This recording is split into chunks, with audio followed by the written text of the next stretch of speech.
Again, Trump made the threat on social media Wednesday night against Iran's South Pars natural gas field after Iranian missiles hit Qatar. The Iranian attack was in retaliation for an Israeli attack on the South Pars field earlier Wednesday. The price of oil has surged on international markets, increasing the cost of gasoline and other goods while squeezing the global economy. The Federal Reserve is keeping its key interest rate unchanged. Chair Jerome Powell says the outlook for the U.S. economy and inflation is uncertain in the wake of the Iran war. The implications of events in the Middle East for the U.S. economy are uncertain. In the near term, higher energy prices will push up overall inflation, but it is too soon to know the scope and duration of the potential effects on the economy. Powell says the central bank remains concerned about inflation that was still elevated even before the war's impact on gas prices. An appearance on Capitol Hill by top officials from the Justice Department prompts Democrats to storm out. Attorney General Pam Bondi and Deputy Attorney General Todd Blanche went to Capitol Hill to offer a closed-door briefing on the Jeffrey Epstein files. They were seeking to quell bipartisan frustration over the Justice Department's handling of millions of documents related to Epstein's sex trafficking investigation. But Democrats walked out in protest and said they will press to enforce a subpoena for Bondi to appear before the House Oversight Committee for a sworn deposition next month. Representative Maxwell Frost explaining, "We do not trust her." Committee Chairman James Comer accused Democrats of political grandstanding. Ben Thomas, Washington. This is AP News. A group of special passengers has left the war zone in the Middle East. Greece launched an animal airlift to evacuate pets and their owners from the Middle East. There were emotional scenes at Athens airport as small dogs leaped for joy after being let out of their special travel carry case. They were stuck because of the war. Nicholas Chrysakis, director of the Greek Secretariat for the Protection of Companion Animals, says our animals are not luggage. To me, my cat is my family. There's no chance I'm going to leave him behind. Danny Kuko Lamati says her cat was pretty calm through it all. They don't accept pets because of the situation. They don't accept pets in cabin, and they didn't accept pets in cargo. Maria Thiarchari says she wouldn't think about leaving Dubai without her dog, Matisse. The government-organized flights from Abu Dhabi to Athens carried 45 pets and 101 people. I'm Ed Donahue. I'm Mike Hempen, AP News. This is 8:20 a.m. WCPT Willow Springs and streaming worldwide at WCPT820.com. We are Chicago's progressive talk, where facts matter. Now your WCPT 820 weather update. From the Weatherology Weather Center, I'm meteorologist Michael Caro. For today, we'll see a mixture of clouds and sunshine with high temperatures climbing to the upper 50s. Then for tonight, mostly cloudy, dropping back to a low of 42. Warming up to a high in the mid-60s on Friday, despite more in the way of cloud cover. Saturday, back to the sunshine, a high of 64, with a slight chance for rain on Sunday, highs in the mid-60s. And that's your latest Chicago weather update. Currently 37. Find power and prestige in a brand new Porsche from the Porsche Exchange in Highland Park. Browse and test drive our extensive selection, like the 2026 Porsche Macan Electric. Right now, lease the 2026 Macan Electric for only $1049 a month for 39 months. Discover performance like no other when you visit the Porsche Exchange in Highland Park or PorscheExchange.com. $9,999 with signing for qualified buyers. Excludes tax, title, license, and doc fee. No security deposit required. Expires 3/31/26. Tell me how you're doing. Really. Tell me that you missed the bus this morning, your rent's past due, and your stress level has skyrocketed. I'm here for you. To listen, not judge. To connect you to local mental health resources.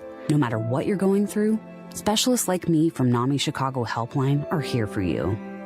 Call or text Helpline to 833-626-4244.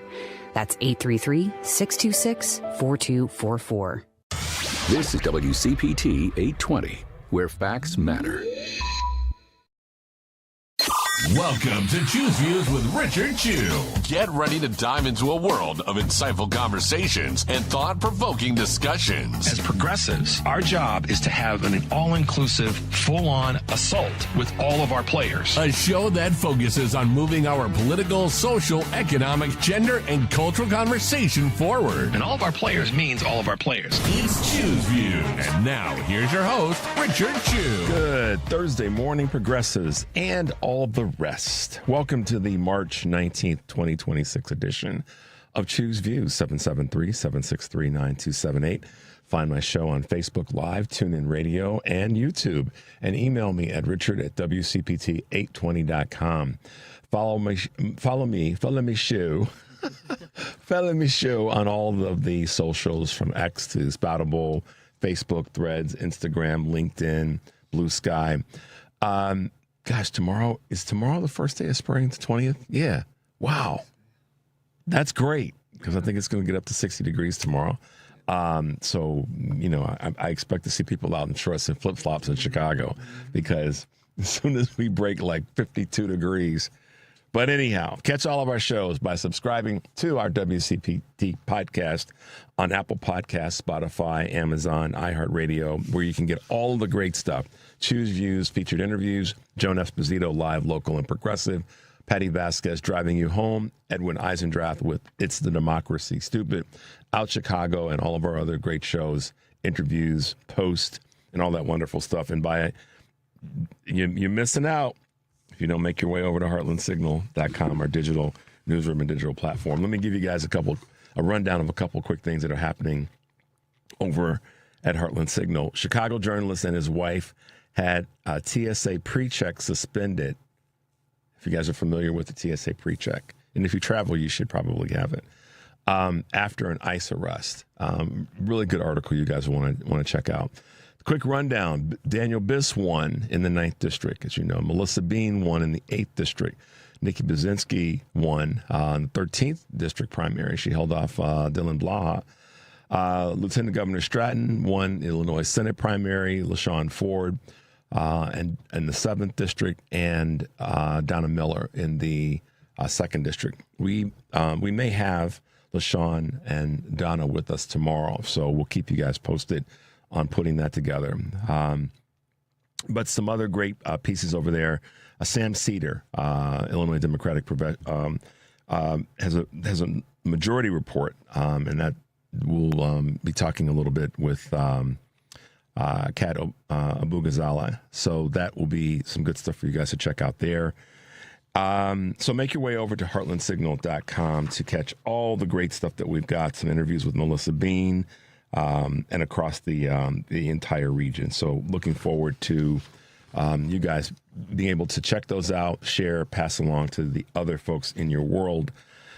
On today's show, we are excited to have former MSNBC, I don't know what the word to give him other than former MSNBC great, Chris Matthews, who, as you guys remember, for years hosted one of the leading evening programs on all of the networks, all the cable outlets, Hardball with Chris Matthews.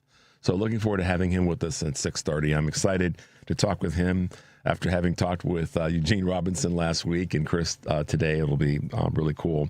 Brian Lemek will be with us in the 7 o'clock hour to talk about voting and protecting voting and democracy. As part of defending democracy, we've got to defend the right to vote. And Brian's going to bring us up to speed in that space. And kind of bookends in terms of a journalistic talk today. Nikita Patel with the Online News Association will be with us in the 7:30 hour. They've got a big conference going to be here in Chicago at the end of the month and early part of April. So looking forward to talking to Nikita again about news. So we'll keep you informed today. That's our goal, is to make sure that you're plugged into what's happening. And obviously in that space, we've got some big votes that are taking place right now that are going to be taking place in Congress. And one of those is around the SAVE Act. So we've got a clip from Georgia Senator and Pastor Raphael Warnock. Check this out, progressives. The sad thing is that there are those in Congress who are enabling this effort through the so-called SAVE Act. They're not trying to save America. They're trying to save their power at the expense of the voices of American citizens. And I won't stand for it. I'll do everything I have to do. I'll stay up all night. I've got to go back to the Congress tonight to save America from the SAVE Act, which we intend to do. So this is about one thing. It's not about identification. It's not about proving anything. It's not about making sure people are, citizens. It's none of that at all. It is about a couple of very specific things and maybe broad things as well. So, Richard Chu, what's it about? It is about voter suppression. Period. End. It's about voter suppression. And it's about, Henry, how long is the second clip that we have with him? Because he gets into a little bit of the 2-3 minutes. Yeah, we'll hold off on that. It is about voter suppression, plain and simple. That's what it is. It's a subtle form of it, as much as it is an overt one. What do I mean by the subtle? People who may not have that identification readily available. Listen, I got a driver's. We talked about this yesterday. A lot of people in major metropolitan areas may not have a car. They may not have a driver's license. They have a state ID. They may have a passport. Got their birth certificate. It's at their mom or dad's house. Possibly. I'm generalizing here, so give me a little bit of room in this. But they may not have a driver's license because they don't need one. Okay? And not every one of those people is 28 years old. Some are 58. They don't drive. They walk to and from. They take a bike. They take the train. They don't need to. They live in a metropolitan area where they know how to get around without a car. They may have one. Every now and again, they'll rent one because they're going to go on a long vacation with some friends. All right. I've described millions of people in America. Am I right, Henry? Mm-hmm. From 28 to 58. Yep. Millions of folk. And sometimes when I hear legislation coming from the GOP about things that are ultimately about suppression when it comes to voting and participation, this is that subtle form of suppression because some people are going to be like, it's going to cost me something to go and get this thing. Voting's important to me, but it's going to cost me X, Y, and Z. That's what this is a poll tax at the end of the day. It just is. But some people will be suppressed into not voting because they don't want to go jump through the hoops. They may have to take a day off of work. Their lunch hour is going to be enough time to go to wherever. And if they live in a community where there's one or two places that are convenient to them to go and get the documentation, that's costing them something, time and effort, if nothing else. And maybe they have a boss that is understanding and says, look, man, take the afternoon. Don't worry about it. I'm not going to take it off your vacation days or your personal days or anything like that. Just go do what you got to do. Not every boss is going to be that way. And heaven help somebody, Henry, that has a boss that you work for a person that is a quiet MAGA. You know he or she's MAGA, right? And that's where you work. And you want to take some time to go and take care of your voting registration concerns. And he or she is like, you can't take any time off. We need you here. Mary took some time off because she's got to go visit her mother. I can't let you have the afternoon off. Or Mary took some time off because her kid's got to go to soccer tournament. So you got to work. We need you to fill in for Mary. You want to go get your equally important. So imagine working for someone where you can't go and do that because he or she is quietly MAGA. They know the game. They figure, well, if we keep them here, they can't take the time off. They can't register to vote, which means how many millions of people in America is that their situation? Those are the subtle effects of this legislation. It's to slow roll and sleepwalk people into thinking, well, maybe I can't take the time off. The same people that are voting for the things want to vote for the things that are going to help their lives when it comes to state legislation or federal legislation. They can't vote for it. So now they can't have impact on the thing that will help change their lives. And their boss, their supervisor, their line manager, their regional manager may be the one that's preventing them from doing that. That's the subtle form. That's a subtle version. The more overt one is someone that has, according to what the rules may be from this legislation, all of the things, driver's license, state ID, light bill, car note payment, mortgage document, birth certificate, passport. They got all of them, Henry. But this woman married a guy 40 years ago and changed her name. She got all that stuff, but there's differences because of. And here's the irony of this. This is going to be a little stereotypical, but again, give me a little bit of room here. The same party that is all about you got to get married, you got to stay at home and have children, and take your husband's name, are the same MFers that are trying to push this legislation through. The grand old party, guardians of pedophiles. They want women to get married, stay home, barefoot and pregnant. Take the name of your husband. It's God's will. God ain't said a damn thing about taking your husband's name. Are the same people that are perpetrating this garbage about having, if you changed your name when you got married and it doesn't match your birth certificate, what the hell? But it was in Project 2025. And the other irony is many of the people who this is going to impact are in red states because of the fact that they have a, what's the word I'm looking for? When I say in red states, I should say in red districts. Because in many cases, that person's information may be with another, their birth certificate may be with their parents. Their parents don't live in that same area.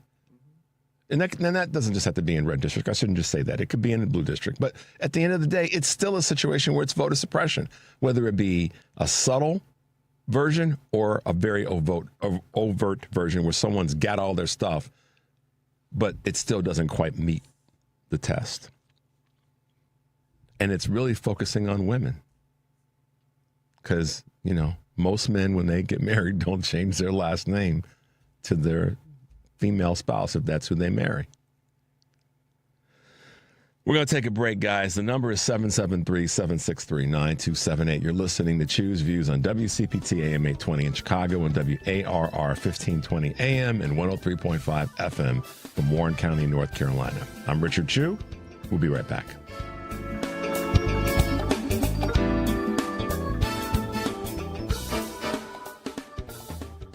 This is WCPT telling you how you can shop blue. Let's see if we can shop blue and slay by looking at clothing brands that support the Democratic Party. Nike. Now, yes, Nike's co-founder is very Republican. However, the other 83% of the company supports the Democratic Party. $894,000 in 2024. Dior. Now, Dior does not give to politics, but some of their employees do. And 84% of their donations went to Democrats in 2024. Adidas. Adidas also does not give to politics, but a lot of their employees do, as 97% of their employees' donations went to Democrats. Gucci. Gucci also does not donate to politics, but their employees do, and 84% of their employees' donations went to the Democratic Party. Chanel. Chanel also does not give to politics, but guess what? 99% of their employees donated to Democrats in 2024. I would hate to be that guy in the 1%. This has been WCPT telling you how you can shop blue. Teachers are dynamic leaders, shaping a new generation. They bring a variety of perspectives from diverse backgrounds, innovating how they teach to prepare students for our fast-changing world. Achieving this takes skill and expertise. They're tireless explorers, creatively discovering a universe of solutions, telling stories, experimenting, inspiring, mentoring, connecting cultures, and connecting with each other. Leading by example. Experience the unique joy of helping students thrive. Teaching is a journey that shapes lives. Are you ready to begin? Explore teaching at teach.org, a campaign supported by the U.S. Department of Education, Teach.org, and 1 million teachers of color. This is WCPT 820, where facts matter. This is Choose Views with Richard Chew. All right, guys, welcome back to the show. A couple of quick Choose Views news items on this March 19th, 2026. U.S. targets surging oil prices with shipping waiver. What does that mean? In a bid to ease surging energy prices, Donald Trump yesterday waived the Jones Act, a 1920 statute that requires all cargo moving between U.S. ports to be transported on U.S.-built, U.S.-owned ships. During the 60-day waiver period, foreign flag vessels will be allowed to carry in-demand commodities, including crude oil, coal, and fertilizer.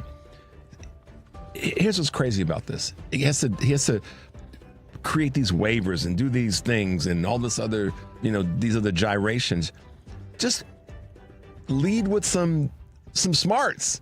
No war, no need to do this dumb A thing. God, anyhow. Wholesale inflation surged unexpectedly in February. Wholesale prices rose far more than expected last month, according to the Bureau of Labor Statistics and what they revealed yesterday. Wholesale inflation grew 0.07% for the month, and on top of the 0.05% advance in January. Economists had expected a bump of about 0.03%, but of course those numbers were exceeded. Macy's said gas prices, tariffs, and war could hurt their sales. They issued a subdued forecast for the year ahead, citing uncertainty in a number of areas, including tariff refunds, gas prices, and the fighting in the Middle East. The company, which owns Bloomingdale's and beauty chain Bluemercury, in addition to its namesake department stores, expects sales for the year to land between $21.4 billion and $21.65. Macy's is saying gas prices, tariffs, and the war could affect their sales. So we know that it is. If they're projecting that, we know that that those numbers are already they're baking those in because they know they're going to see these increases.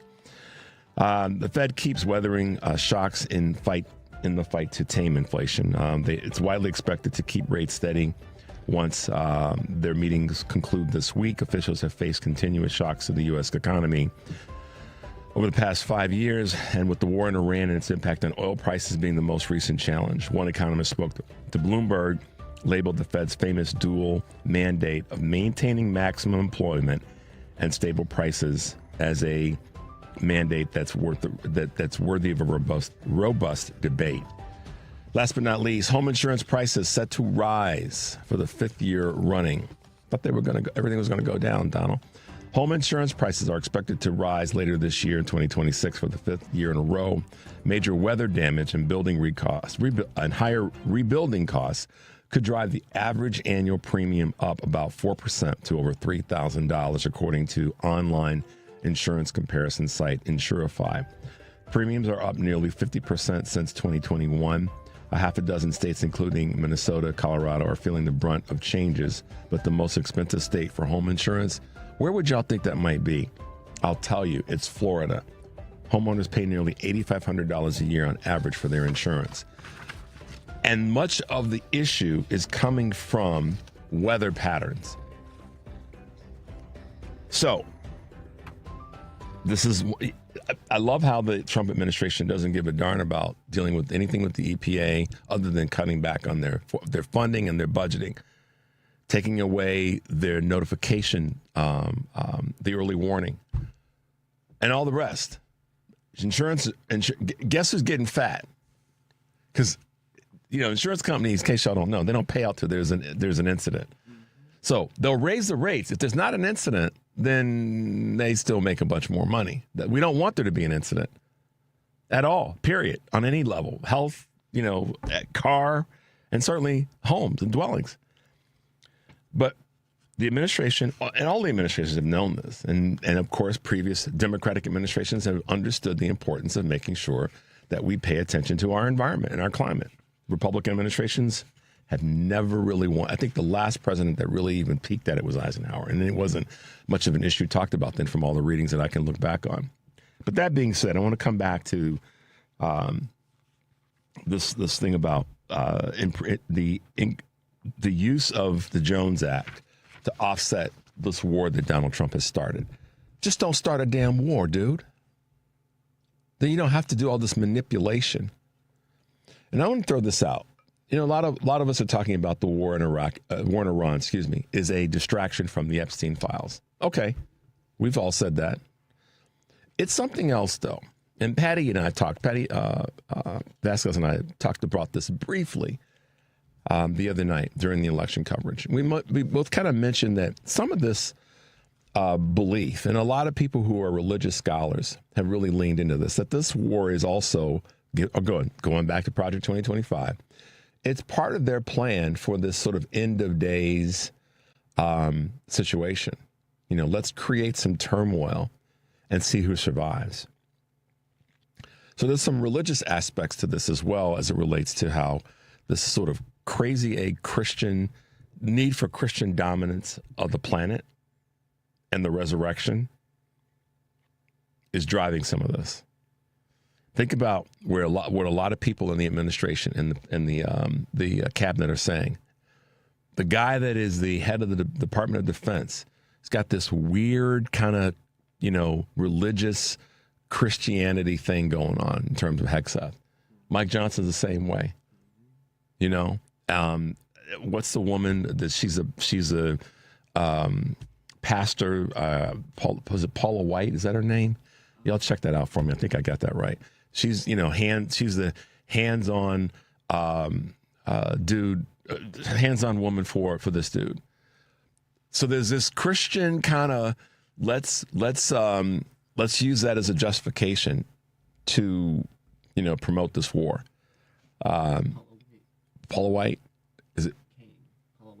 Paula White Kane. Okay, I thought so. Yeah. So 3 highly influential people, or certainly with a voice, are a big part of the push for this war. So it's not just the Epstein files. It's not just the struggling issue with affordability and pricing. Our economy is doing. It's a weird thing. I've always said this, and as a financial advisor, I understand it. The economy is not. The market's not the economy, and the economy is not the market. They are different houses, or they're different rooms in the house. Okay.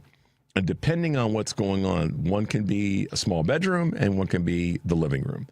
And I take responsibility for oversimplifying that. But the economy is not the market and the market's not the economy. There could be people who are killing it in the market. Their financial portfolios are doing extraordinarily well.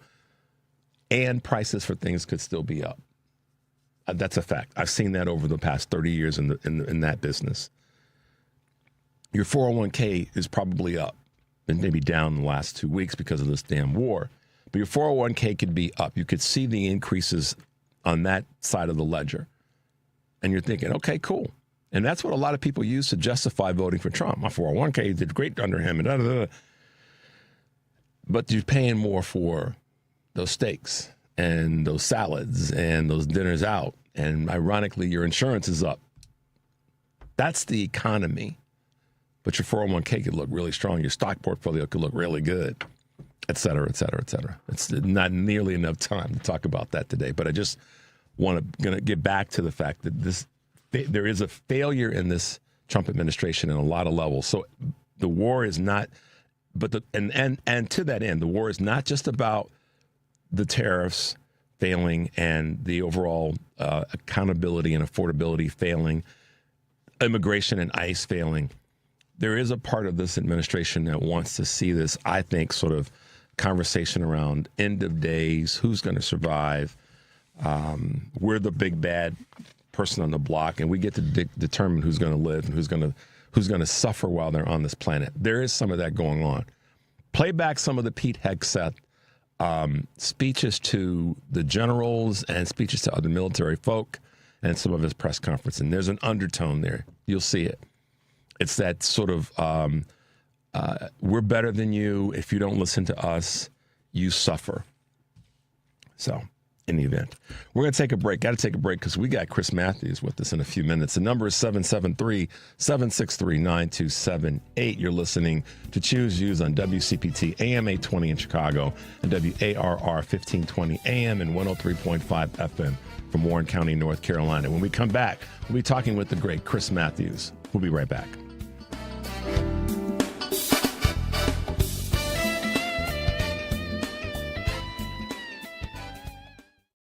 The cost of mesothelioma treatments can exceed $400,000, and families often face losing their homes and life savings just to pay the bill. The Rights and Claims Department of Flint Cooper has helped victims secure financial support they need to pay for their care and ensure their family's future. If you've been diagnosed with mesothelioma and don't have legal representation, call Flint Cooper now at 800-606-8169. Time is running out for you to file a claim, so don't wait. Call 800-606-8169 for a free consultation. America, look around. Everywhere you go, prices are still high, rates have been whipsawing markets, and the debt and spending don't exactly scream stability. Experts say diversifying with intention is the #1 secret account that all American smart money uses to hedge against instability. Monetary Gold has been around since 2000, witnessing multiple economic setbacks. If you call now, Monetary Gold will cover up to a lifetime of your IRA fees on qualified accounts. Call Monetary Gold now at 877-NOW-GOLD. That's 877-NOW-GOLD. Performance may vary. You should always consult your financial and tax professional.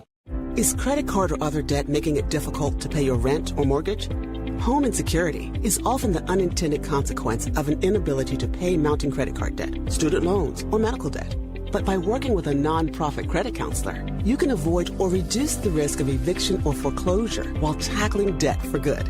For more information about how nonprofit credit counseling can help, visit nfcc.org. Made possible in part by the nonprofit Wells Fargo Foundation.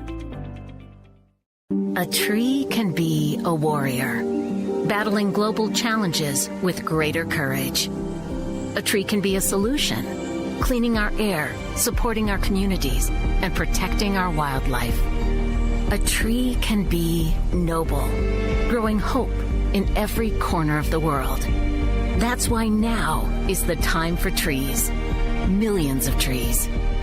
Join our planting movement at arborday.org. You're listening to WCPT 820. Here's the latest Chicago weather update. From the Weatherology Weather Center, I'm meteorologist Michael Caro. For today, we'll see a mixture of clouds and sunshine with high temperatures climbing to the upper 50s. Then for tonight, mostly cloudy, dropping back to a low of 42. Warming up to a high in the mid-60s on Friday, despite more in the way of cloud cover. Saturday, back to the sunshine, a high of 64, with a slight chance for rain on Sunday, highs in the mid-60s. And that's your latest Chicago weather update. Currently, 37. You're listening to WCPT 820, because facts matter. Welcome back to Choose Views with Richard Chew. Hey guys, welcome back to the show. The number, of course, is 773-763-9278. We'll try to get some calls in. We'll squeeze them in. We'll open the lines. Wow.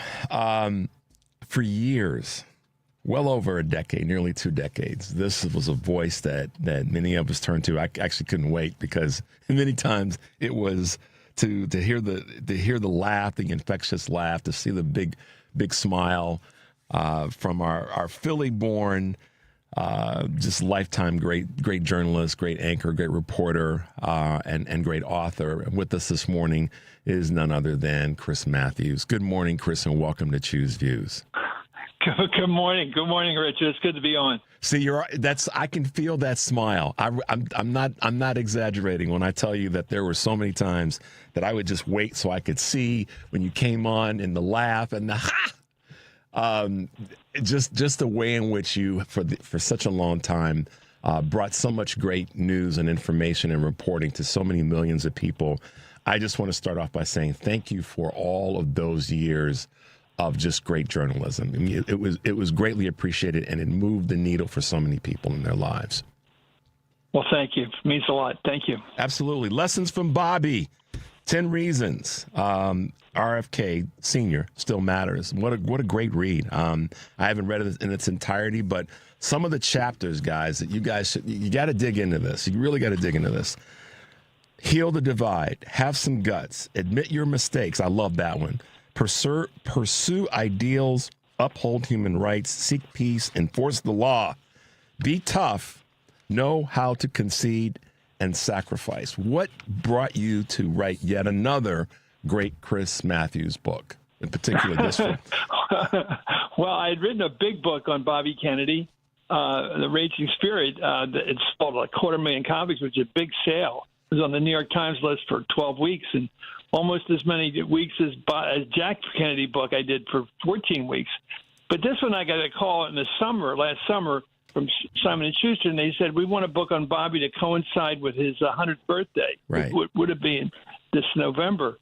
So I got to race the book out, and we talked about these various truths. And I think there's a couple of them. One is the racial part, which is pretty astounding. I mean, he would campaign in Gary, Indiana, with the mayor, Richard Hatch, the first black mayor, and he would have Tony Zale on the other side, who was a man of steel. He was the middleweight boxer who knocked out Graziano a couple times.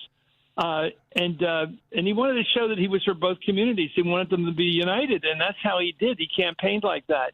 He wanted to unite people. When he died, and when he was shot by Sirhan, his funeral train drove from New York to Washington, where he was buried next to his brother.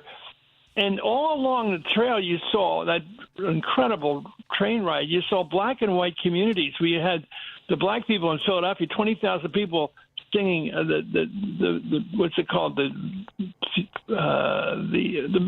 song from the Civil War, and then you had the white guys going along, standing with their families, listing in birth order, saluting. Yep. It was just an amazing statement from people what they felt about him. And now we have the crazy son along, who was, I mean, the son is anti-vax and all this crazy, horrible stuff. The family's embarrassed by him. They are truly embarrassed by him. Yeah. And they don't even like to talk about it. It's just, and Trump brought this guy into the public light. And it's like he's punishing us. Yeah. Does Trump believe in all this? No, he gets vaccinations. Sure he did. I mean, so when it's just a strange, ludicrous way of colonizing the Kennedys and bringing them into his orbit. Yeah. And I don't know how it's going to end. I mean, it may end up. I noticed there's some cracks on the right.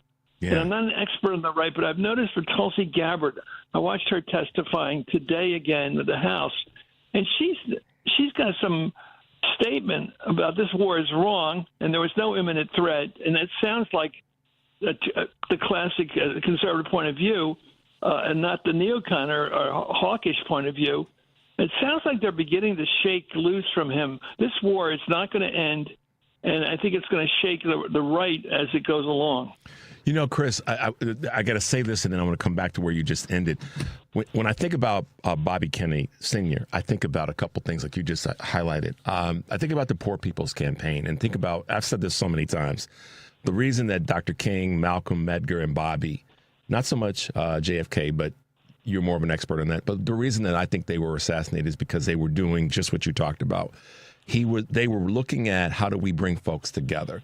And when Malcolm and Dr. King met and said, hey, we've got a lot we can do together, Bobby, that whole universe of those four leaders in particular, they were about bringing folks together, and that campaign was powerful. I was a kid, you were an adult, reporting on it, reviewing it. And yes, that's one of the things that I've always admired about what they were trying to do is bringing folks together. And right now, to pivot, that's what this administration and the GOP is trying to do, is to pull people apart and do it in ways, the SAVE Act as an example today, and this war. It's all about pulling people apart. It's not bringing people together, I don't think, in any measure whatsoever, unless you're going to fall in line and be part of MAGA or be part of this terribly adjusted grand old party. Does anybody really think that a person who came into this country without papers is actually going to the voting booth? It's really going to. Let's have one more way to expose myself as here illegally. Let me go vote and commit a federal violation. Excuse me. They snatched my auntie out of the car as she was taking children to school, and she's got her papers. I'm going to go take my goofy behind to a voting a location illegally and vote and further expose myself. It's just, you're absolutely right. It's insane. And I think that people who when you go to vote, and it's always a fun thing to vote. I mean, it's a great thing to do. The older woman who seems to be sitting there behind a desk who's volunteered. Yep. And she sort of remembers you, and they all know neighborhood people. They all recognize people basically. And it's a very honest system. We have nobody wants to be this patriotic to say we have a very honest election system, and it has always been honored by the person who loses. It's interesting. It took Richard Nixon to meet with Jack Kennedy after he lost a very close election, especially in Chicago. Yep. Very close, and he admitted that Kennedy won. And Trump didn't do that, and I'll go back to him. The failure to concede. I mean, Bobby Kennedy, when he was running for the presidency in a most terrifically difficult campaign, and he went to Oregon, and he lost the primary to Gene McCarthy, who was another great candidate. And he went out and he said what a great job McCarthy had done in that race, how he was beaten there. And Pat Buchanan on the right was there watching Bobby, and he said he was so impressed with Bobby Kennedy. He could not have looked better if he had won that primary. He said the way he stood up and said, no, McCarthy won this. When I lost it, I'll try to win in California. That's what Americans do. What Americans do is when you lose an election, you say so that your people, your MAGA people in this case, get it. I lost. You have to say that. It's not written in the Constitution, but starting with Adlai Stevenson and Humphrey and all these people that have lost elections, Hillary Clinton, they all stood up. They said so. I lost. And if you don't do that, that one key responsibility as a voter and as a candidate, you corrupt our elections. And Trump is the only president who's actually said, I won in 2020. No, he didn't. He lost Pennsylvania. He lost Wisconsin. He lost Michigan. He lost tough states. He won them 2 other times, but he lost them in 2020. And he wouldn't admit that to this day, and that's what a lot of this corruption's about.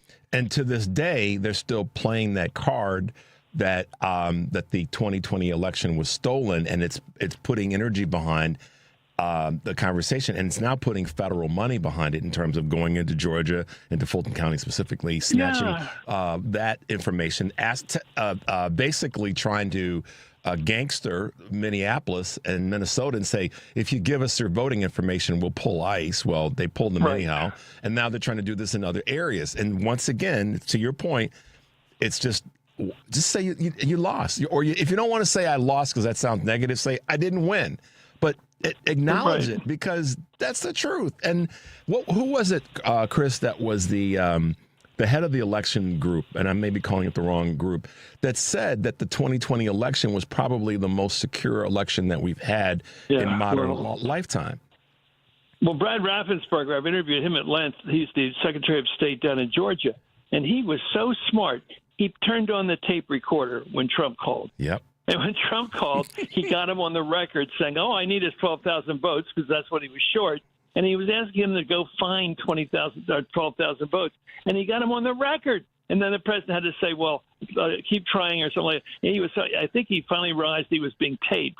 But that's what you have to do with Trump. You got to tape him. You do. He's not honest. You got to tape him. Yeah, you got to sneak a camera in if you get patted down, put one in the bottom of your shoe or something, because he will lie. He will lie. He has lied, and here we are with this war, and it's just. Well, the war is. You got 3 people fighting this war. 2 of them do not want to quit, and. Bibi and the Iranians. The Iranians have, when we bombed Vietnam, and I got to tell you, when we bombed Vietnam into the smithereens, and we just kept bombing and bombing and bombing, and they were going to fight for their independence from us. They thought we were the French coming back, and they wanted their independence, and they wouldn't quit. The Germans, I had a person working for me for years, and her parents came out of Germany after World War II, and I said, tell me something. why did the Germans keep fighting after Stalingrad? They knew they were going to lose the war after Stalingrad. For 2 years, they took the beating they took right up until the Russians actually had gotten to the bunker where Hitler was. And only then, when he committed suicide, did the war end. The Germans fought to the end. And I said, why did they fight so hard? She said, the bombing, the Allied bombing, the British at night, the Americans in the daytime, the constant pulverizing of cities like Cologne and Dresden and all, constantly pounding them, made them more patriotic, more determined to defend their country. Bombing, we saw it in Britain. We saw it in Vietnam. Bombing, Allied, even so-called strategic bombing, ends up killing people, and they fight. And I think we're seeing in Iran, in the worst way, people that are just not going to give in. No, they're not. I mean, I've said this with no disrespect to the folks in Venezuela, but Iran is not Venezuela. And the folks there, and here's the other part, Chris, you know this, you've been doing this for such a long time, and that's a compliment. But they look at this differently. Their viewpoint on this is we have had issues with the U.S. and other sort of Western countries, but we're entitled to do what you guys do, which is develop whatever we think is necessary to protect ourselves and to advance ourselves, i.e., a bomb. But now they're allowed to do that, but with moderation. And what President Obama had tried to do, and President Biden tried to do, was to moderate that and keep it, kind of in a box. And we could see this coming, and so Iran could see it coming too. The minute that we backed out of that agreement, they knew we were coming. It's just a question of when. So now we're there, and they are very prepared to stay in this thing for a long time. And I said this earlier in the week, and I said it last week. What breaks my heart is that there are going to be men and women, mothers and fathers, children, all the rest, that are going to suffer the pain of this, because if the minute we put troops on the ground, we're going to see some hostages taken. We're going to see some people. All that ugliness that comes is going to happen, and it's all because this weak A dude in the White House and his minion can't lead this country. Let me just say, I think there's two reasons for the Iranians to want, and you can argue you have a right to a bomb. One is self-defense. Okay, one. But if they're using the bomb as a way to cover their operations with with Hezbollah and Hamas and Houthis, if they're using it so they can go out and cause trouble in the Middle East, anywhere they want to, and have the bomb as their protection, that's the scary thing. It is. If they're using it as an aggressive cover for their activities. Now, maybe the way to compromise it, I don't think there is a compromise, but eventually we can say, okay, you can have the bomb or nuclear development, but you can't keep messing with everybody. You can't be constantly the troublemaker of the Middle East. There must be cool it on these operations. Now, I don't know if that's doable or not. I don't know. I'm afraid that this situation now has gotten to the point where they're going to hate us more than ever. We've killed their leader. We've killed the father of their current leader, the clerk running the country. I'm just wondering whether the hatred level is even worse than it was starting in 1953 when we returned to back their honest democratic elections and put the Shah in power. Yeah. I mean, I just wonder whether that's what the situation we face now. Well, I think it probably, we could say with some confidence that it probably is or has the potential to be, because we've got generations of Iranians that have seen what the Western powers can do at the blink of an eye. And so, like you've reported on this over the years, you take the measures of bombing some country. There are going to be people that watch that and see someone that they care about die, and they're going to be rallied up to fight back the next time it happens. And so that is a concern that we all have. You're listening to Choose Views on WCPT, AM 820 in Chicago, and WARR 1520 AM from Warren County, North Carolina. I'm Richard Chu. And we're talking with Chris Matthews, and that name just rings strong whenever we mention it. And again, as I said at the beginning of the segment, Chris, thanks so much for being with us. But thanks so much for your history and your career, that you brought so much great information to us. And you did it in a way that was entertaining and fun, and you made us think. And that's the thing that I'm so happy about with what you've done over the years. You made people stop and think, and you're still doing that. Tell us a little bit about your Substack. How's that going? Well, it's on Tuesday at noon, and it's fun doing it. I get 3 guests a week. We're trying to hit the major news stories we're talking about here as well. And I'm going to tell you one thing. This is interesting as a journalist to watch the foreign minister of Iran appearing on Face the Nation. I mean, Ribbentrop didn't come on during World War II from Germany. I mean, we have the guy talking to us from Tehran on television. And by the way, they're going to let the whole world know about the hospital we blew up, the girls' school over there, where all those young girls were killed. They're going to make sure we have coverage of that. So they're very sophisticated about sending the message directly to the heart of their enemy, in this case, Trump. They're going to make him pay for every one of these girls that got killed over there, and they should. So the thing is that they're able to get the foreign minister on television in America directly. And it's like they're going to play the media game the way that Trump plays it. You know, he's very nice to reporters when the camera's off. You know that. He's very nice to the reporters that he trashes his fake media. Right. He wants them to like him. He wants them to put him on the air so that he can use NBC, ABC, and he wants to use all the networks against his enemies. So he's nice to the reporters when they're not on the air. Yeah. It is so, and now the Iranians are doing the same thing to him. And it's interesting to watch, and I'm glad you said that. He's nice to them off the air, but when he's on the air, he uses it as a tool to go after some of the women journalists and reporters, and if, women especially. It's just. So if anybody's surprised that we've got this Epstein situation in terms of mistreating women and girls, but I want to come to a question. I've been dying. By the way, I want to give me the names. When people tell me the number of pages released, I kept saying, nobody wants more pages released. No, they want names. They want names. And what's the secret you're keeping here? And and it's like Trump says no more stupid wars. Well, we got one. Yeah. And I'm going to give you the information. And Pam Bondi says I've got the names, and then she's going to get and she's going to be put under oath now. But they're just not delivering to their own right-wing MAGA people. They're not delivering what they promised. No more wars. And we're going to give you the full information on who's running this country.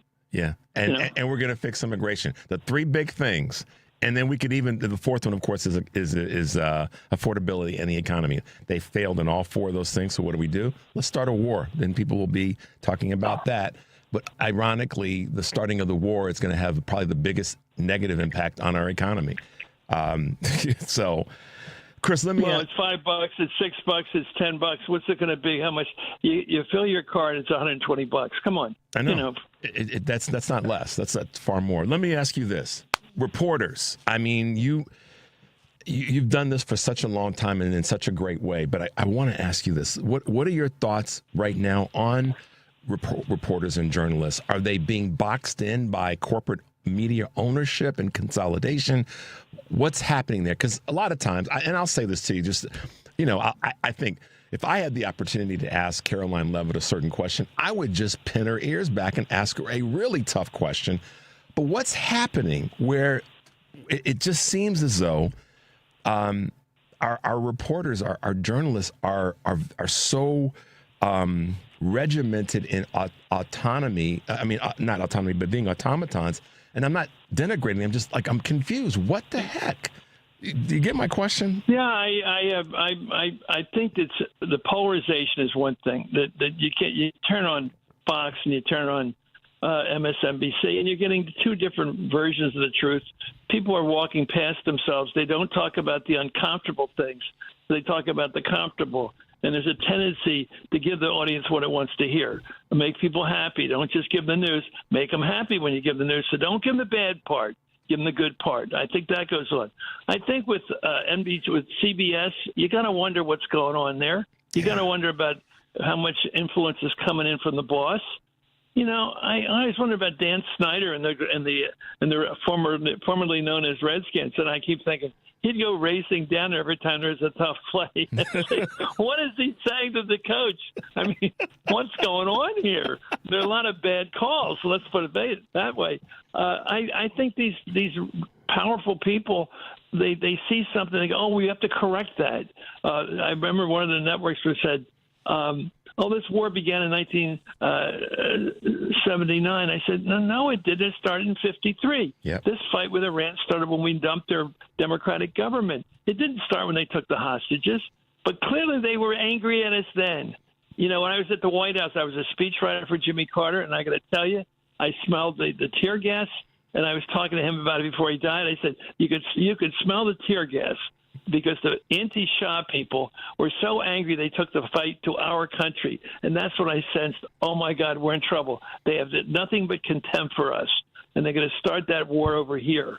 Right now, it was in 1978 before the hostages were taken. I said, they're even fighting here at the White House. They're so angry at us. And we didn't get the message. And maybe it was too late to get the message. Yeah. Chris, this is a big question, but give it to us real quick as we wrap up. And thank you so much for being with us. I was excitedly nervous about having this conversation, but thank you for hanging out today. What keeps you going right now? You've been doing this for a long time, and what is it that still keeps you in the fight?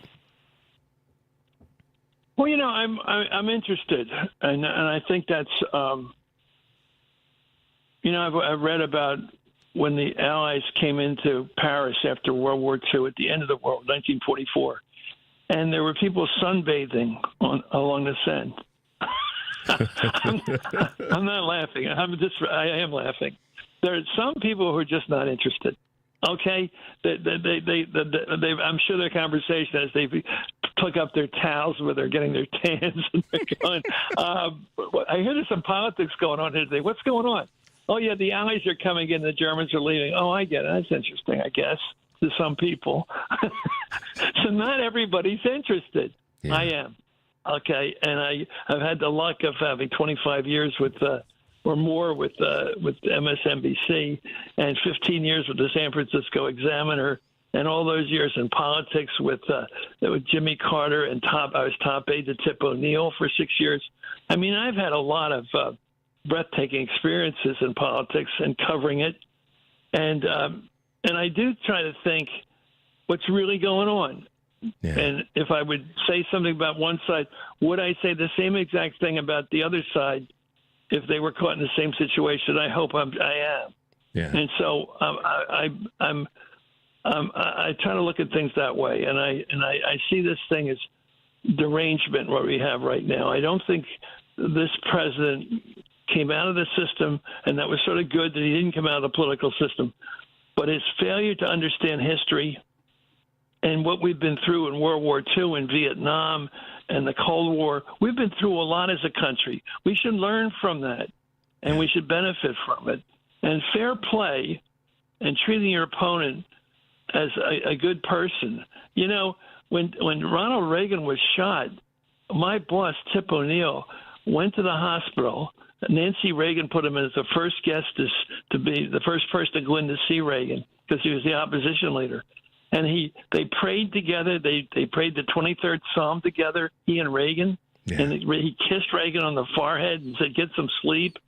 And this is what life should be like in our country. It should be respectful opposition. And it shouldn't be hating and trying to destroy people. It's gotten that way. It's gotten that way. And it's largely because of the MAGA movement and the anger people feel about their own country. And I hope we get to the end of it. Chris Matthews, thank you so much for hanging with us. Lessons from Bobby and all the rest. We will have you back, and I'm so honored to have had you with us this morning. Stay safe, stay healthy, and we will talk to you soon. All right. Richard, you're great. Thanks so much. Bye-bye. Thanks so much. Bye-bye. Guys, we're going to hit a quick break. The number is 773-763-9278. You're listening to Choose Views on WCPT, AM 820. AM 820 in Chicago and WARR 1520 AM and 103.5 FM from Warren County, North Carolina. I'm Richard Chu, and when we come back, we'll be talking with Brian Lemek about what? Democracy, defending the vote. Got to do it. We'll be right back.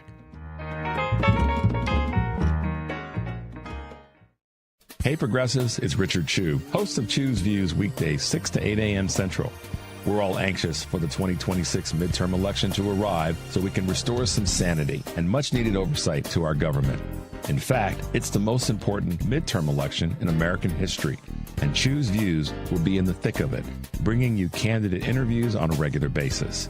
I'll be talking to Democratic Party hopefuls running for House and Senate at the federal and state level, as well as candidates for governor and other state and local offices. I am in love with our ability to fight for our rights, to fight for our future, to fight for our freedoms, to fight as our ancestors fought. It's just our moment. This is just our time to stand up and to speak up. We can't give up on this. If you miss any of the interviews live, you'll be able to find them all on WCPT's candidate interviews page at heartlandsignal.com/candidates. That's Choose Views weekdays from 6 to 8 a.m. on WCPT, Chicago's progressive talk for 20 years.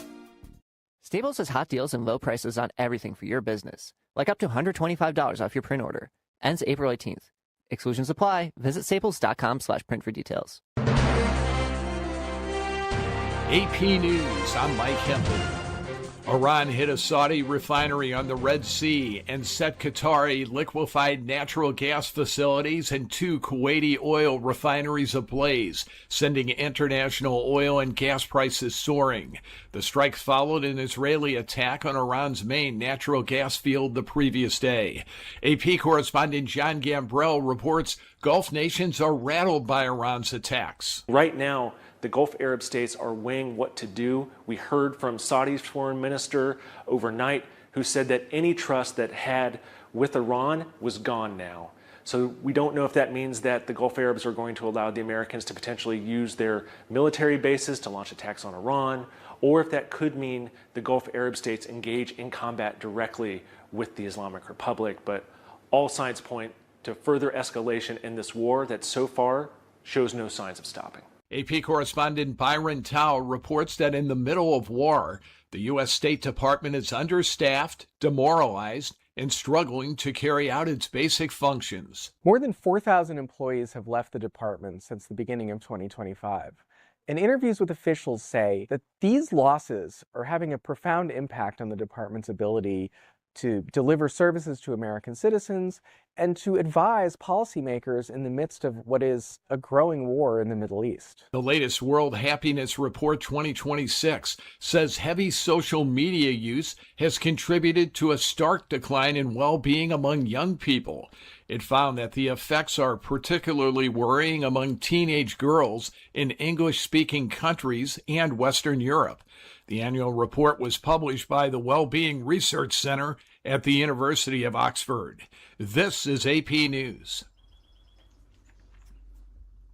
A Rhode Island hockey team has rallied to win a state championship after a fatal ice rink shooting. Colin Dorgan has helped lead his high school hockey team to a Rhode Island state championship after losing his mother, brother, and grandfather last month in a shooting at an ice rink. Dorgan scored a tying goal with about 30 seconds left in regulation in Blackstone Valley's eventual 4-overtime Division II title game victory Wednesday. Coach Chris Labrizzi says the team participated in counseling as players considered whether they could come back and finish the season. Ultimately, every player did return, including Dorgan. Police have identified the shooter as Robert Dorgan, who died from an apparent self-inflicted gunshot wound. I'm Gethin Coolbaugh. Pope Leo is signaling strong endorsement for one of Pope Francis's most controversial policies on marriage and divorce.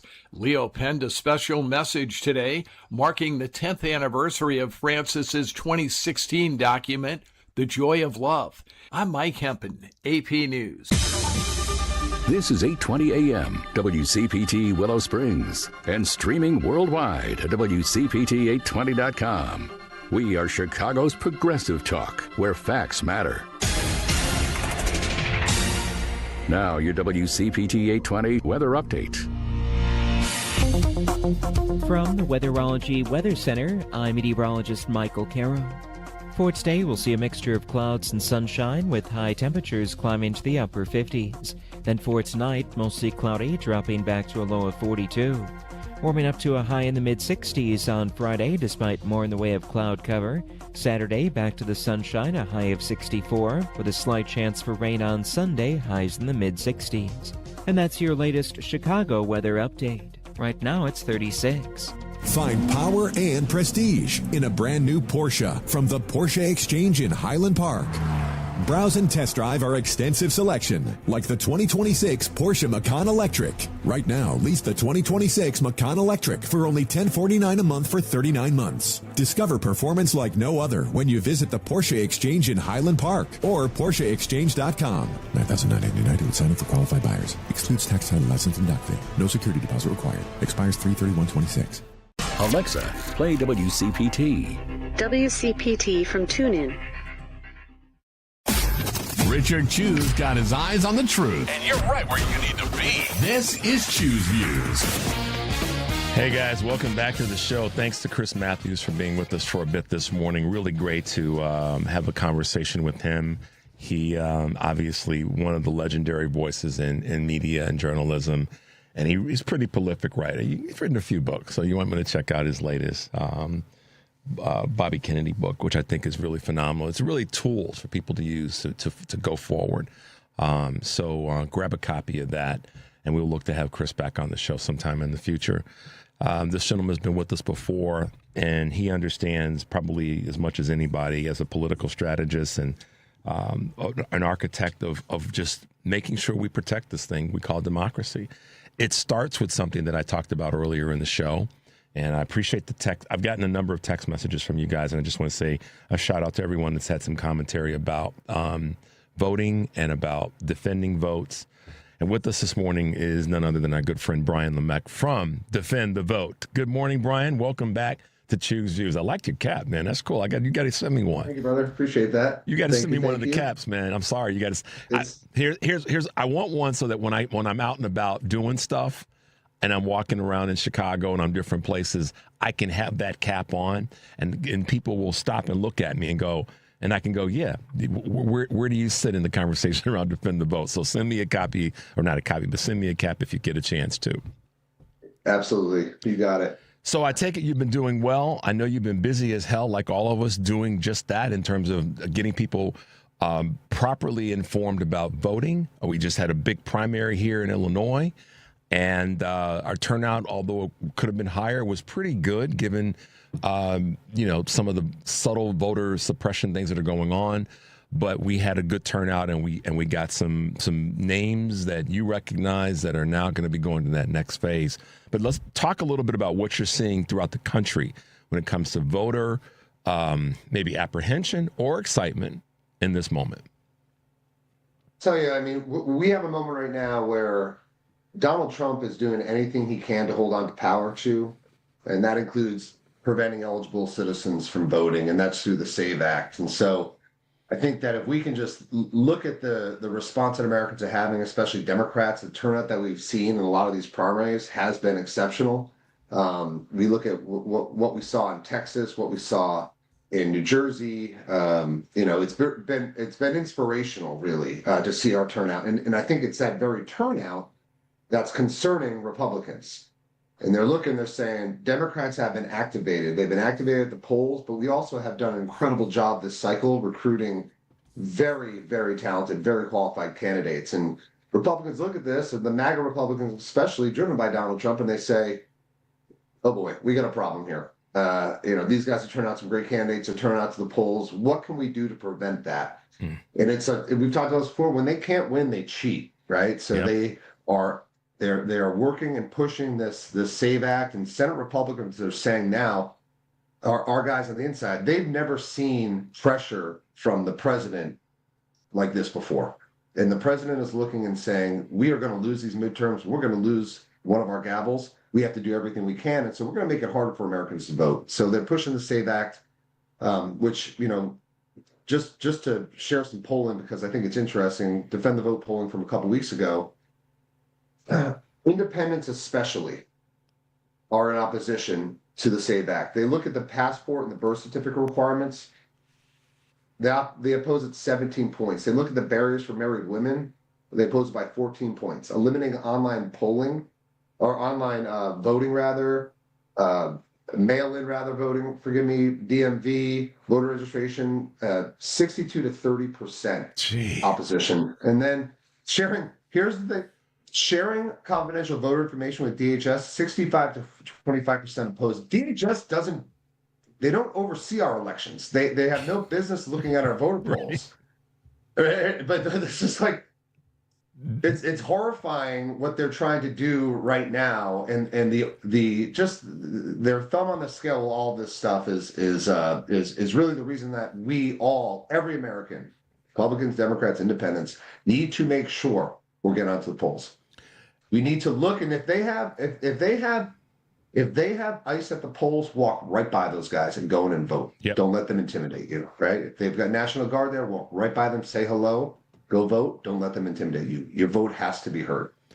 Brian, I saw the testimony yesterday, a part of it, with Mark Wayne Mullen. And aside from the conversation around and the questions around his aggressiveness, I'll put it in that vein to stay simple and to the point, which I got to give Rand Paul some props, because he came ready to talk about that as it relates to a role where aggressiveness has been a huge part of the problem. But I want to stay on point about voting. He was asked some questions, and I can't remember who it was that asked him this question about, it was Alyssa Slotkin, a senator, who said essentially, look, are you all going to show up at voting locations, yes or no? And if you are, what's going to be the intent?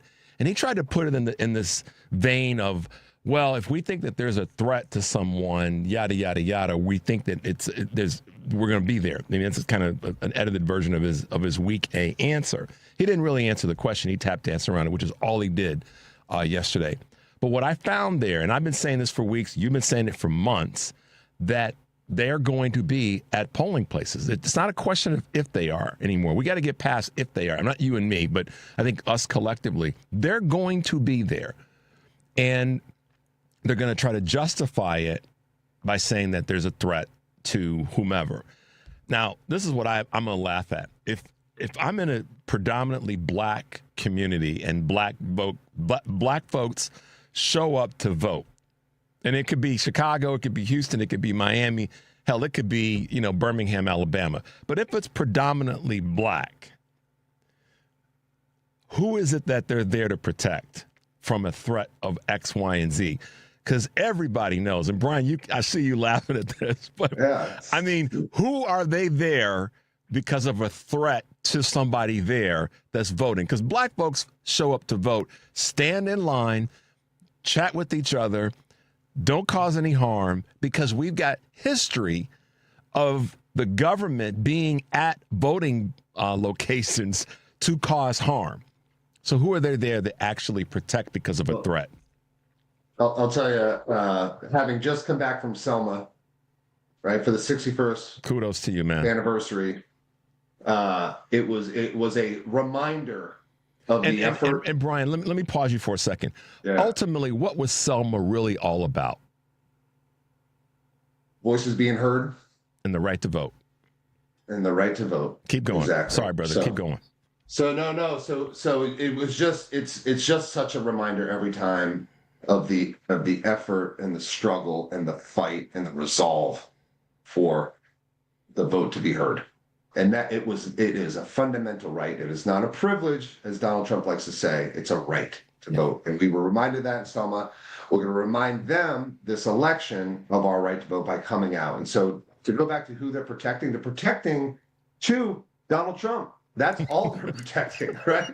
So they're coming out and they're saying they're protecting people. I mean, look, you're absolutely right. You're in line, and black folks in those communities wait longer than folks in white communities. That's reality. And in places like Georgia, you can't even hand out water while you're waiting there, right? I mean, it's uncivil. It's inhumane. It's ridiculous, right?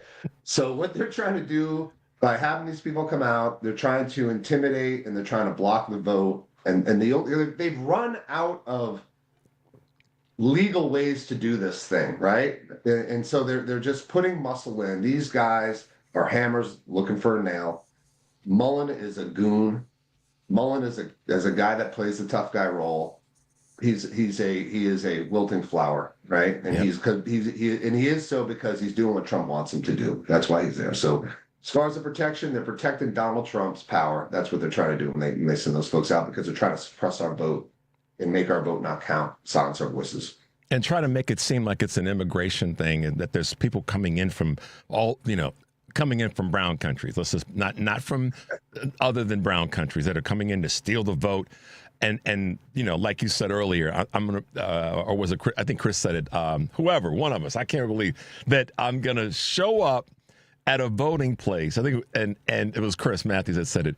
And I'm here illegally, but I'm going to, I'm going to go vote and break the law so they can put my behind in jail, and I'm already here illegally. Really?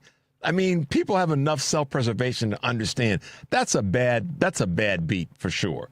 They are coming here to make their lives better. They're coming here to provide for their families and create a generation of Americans in a livelihood that they can't get at home. It is my belief and understanding that if you're coming here for those reasons, and the effort to come here, it takes a lot of effort. It's very hard. Mm-hmm. You're not going to come here and jeopardize all of that for a vote that won't count, right? That's just a reality.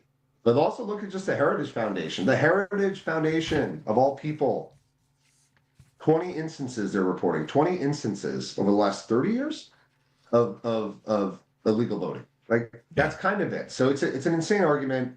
They're trying to appeal to the masses and the fear mongering that they've already done around immigration, and they're trying to say, here's another thing these folks are trying to do, try to steal the vote, right? And it's just not a reality. And I think Americans are hip to that now, and they're not even using that as a talking point in the same way anymore, right? No. Now they're using this protection model, which is bullshit. So yeah, without a doubt, it is. We have found over the years that when the truth comes out, the people that are affected by the truth are the ones that try to dodge it the most, and they try to create a storyline that gets you to be distracted from the truth of what's really happening. So you're listening to Choose Views on WCPT AM 820 in Chicago and WARR 1520 AM and 103.5 FM from Warren County, North Carolina. I'm Richard Chu. We're talking to Brian Lemek, who is nationally recognized political strategist and leading voice with Defend the Vote. And right now, like no other time in our lives, is that so important. Brian, there are some things that can be done in this space of protecting the vote and at the same time American democracy. And I kind of put together a list from some of the things that you've written, some of the things that Defend the Vote has done. Curbing polling site closures, diminish obstacles to voting by mail, expand early voting, prevent voter intimidation, safeguard black voters and other voters of color, their voices, and improve accessibility for voters with disabilities. I kind of put that together based on some of your 2026 goals with Defend the Vote. Talk a little bit about those things and how we are able to kind of implement those or make sure that they stay top of mind, not just during an election season, because now we got elections taking place all the time with regard to state legislatures and local, and then of course the federal. How do we try to get to that point? Yeah, look, we need gavels. Right, Chu, we need to win elections, and we need to change these laws. And our belief is that when you can't change the laws, you have to change the lawmakers. And that's what we're trying to do in this 26 cycle through 28. It's with all the work that has been done to ensure all Americans that can vote should vote. It's offensive to us as an organization, and it should be to all Americans, that they're going to try to make it hard with technicalities. Why would you make it hard for somebody with a disability to vote? Yeah. Why would you make it hard for somebody that's working 2 jobs to vote? Why not offer every single opportunity for every American to get out there and vote? And they put it behind safeguarding elections and these concerns that, something nefarious is happening, and it's just simply not true, Chu. They're trying to suppress our vote from every way that they can. And the intimidation factor is something that we really need to be careful of. He's doing it right now. He is President Donald Trump. I want to make that point clear. He's doing it now. In this ICE situation, it cannot be ignored. That is voter intimidation. Men with guns at the polls will turn people away. I live in DC. I had an instance with my daughter maybe 2 months ago, driving her to school. She goes to a Catholic school in Northwest DC. I'm on my way there, and the traffic is absurd for that time of morning. And we can't figure out what's going on. As we approach closer and closer, we realize that ICE was doing a raid, and they had pulled over a bunch of white vans, like work vans. Mm-hmm. And there were 12 men lying on their bellies with their hands handcuffed behind them, with 5 other men standing over them with AR-15s. Now, that's a sight to see. But when we were driving by, me and my daughter driving by, and we're in traffic, and I'm looking, and the ICE agent looks over at me and says, "What the F are you looking at?" And I was just kind of startled by it. And then he goes, "Get the F out of here." And I said, and I responded, I said, "We're in traffic." And he said, "Shut the F up." Like, what are you trying to achieve when you have, what is your goal? It's intimidation, right? It's force. Yeah. That interaction, my daughter instantly went to tears. And then she said to me, "Dad, why are you talking back to him?" It was instant fear. That is the type of activities they're going to do. Imagine that. Where the F are you going? I'm going to vote. Get the F out of here. Like, give me a break, right? Yeah. These guys are unregulated. They are encouraged to offer as much force and intimidation as possible. And they're just, you put them outside those centers, who knows what they're going to do? Who knows what they're going to do? So that type of activity is something that we really need to be concerned about. And then making sure, again, that we just block the SAVE Act, because if they can't do it legally, I'm doing air quotes, legally, through the SAVE Act, they're going to do it through this intimidation at the polls. It's a real reality. It's no question that that's going to happen. And I want everybody like you to accept this reality, and that is, it's not going to happen. It's happening now. And it's only going to get worse as we get closer to the midterms, because the midterms is the prize right now. Yes, we've had these great special elections. We've had primaries and all the rest. And those are the stepping stones to get us to this next level, in my observation. And correct me if I'm wrong. But the midterms is a big prize right now. It's the gold medal, because it's the game changer. It's the thing that'll put the brakes on this administration. It'll do a lot just to save some time. So we're here now. Like last year in April, I said, we're not heading toward autocracy. We're there. We were there then.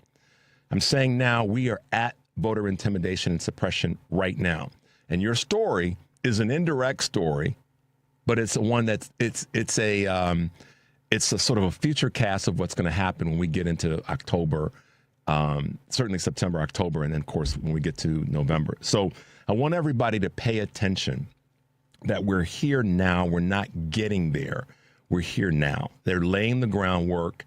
The SAVE Act is obviously one of the things that they're trying to do from a legislative standpoint to get us there.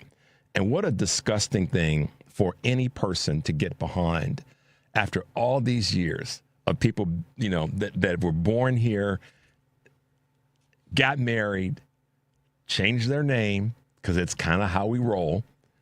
And now because you changed your name and did what the faithful want to say you got to do when you get married in a heterosexual marriage, male to female, just to kind of clean this up. Now they're going to punish you for that, because your current ID that you've had for 40 years doesn't match what your birth certificate might look like. Just absolutely. It's weak. You know what it is in this attempt to show strength, Brian?